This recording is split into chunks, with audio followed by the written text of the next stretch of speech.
Some women don't seek devotion, they command it. Their presence a quiet thunder that echoes in the souls of those who dare to look. She was such a woman, a living paradox, both revered and feared. Her essence a flame that burned too brightly for some to approach. Men gazed upon her with awe, yet trembled at her power. For she was the feminine archetype Carl Jung called the anima, the untamed mystery of the unconscious, a mirror to their deepest desires and unspoken fears. In her silence, she was worshipped. In her strength, she was dreaded, a force that stirred both longing and terror in equal measure. She walked through the world like a shadow cast by starlight, her movements deliberate, her gaze a silent question that pierced the masks of those around her. In Jungian terms, she was the anima incarnate, the embodiment of the feminine that lives in every man's psyche, a projection of his yearning for wholeness and his fear of vulnerability. Her power wasn't in her beauty alone, but in her emotional self-worth, a quiet sovereignty that needed no validation.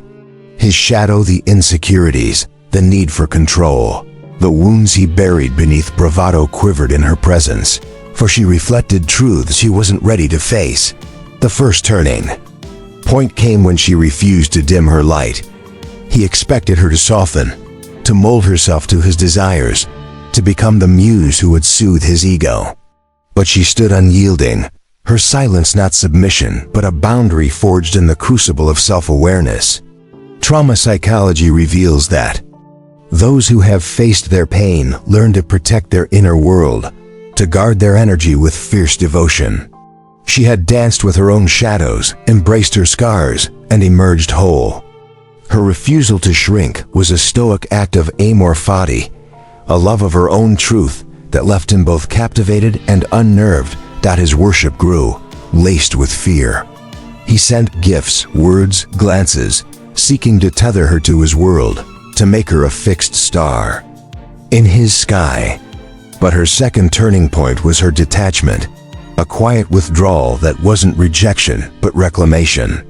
In Jungian terms, she was walking the path of individuation, integrating her light and shadow into a self that stood alone.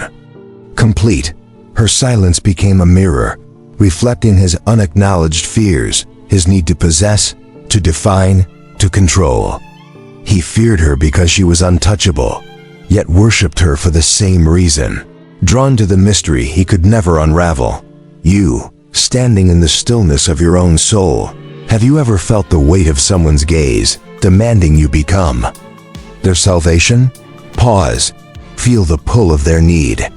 Now imagine releasing it, choosing instead the power of your own presence. What would happen if you stopped bending to their expectations, if you let your silence speak? She did. Her third turning point was her authenticity, the courage to embody her contradictions, her strength and softness, her fire and calm without apology. Her wholeness was a magnet, drawing devotion while sparking fear in those unready for her depth. His fear deepened as her power grew. He saw in her the parts of himself he couldn't face, his vulnerability, his longing for connection, his buried wounds. Jung would say he was projecting his shadow onto her, mistaking his awe for love, his fear for rejection. She didn't manipulate his devotion. She simply lived her truth, and that truth was a blade that cut through his illusions. Her fourth turning point was her forgiveness, not for him, but for herself, for the girl who once sought worth in others' eyes. She held that girl, released her, and stepped fully into her own becoming. The final shift was her liberation. She didn't need his worship to feel whole. She was already complete, a universe unto herself. Stoicism teaches us to release what we cannot control, to find peace in the acceptance of what is. She wasn't running from him, she was running toward herself, toward the woman who knew her value didn't depend on his gaze. Her silence wasn't absence. It was a declaration of sovereignty, a refusal to be anything less than whole. He worshipped her because she was free, and he feared her for the same reason. You, poised at the edge of your own story, what if you embraced the archetype within you?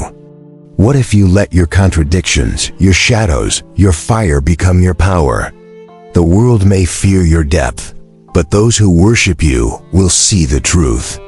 She became the feminine archetype men fear, but secretly worship not because she sought their devotion, but because she honored her own. Her presence wasn't a challenge, it was a revelation. The woman who stands in her truth doesn't fade, she becomes a constellation, eternal and untamed.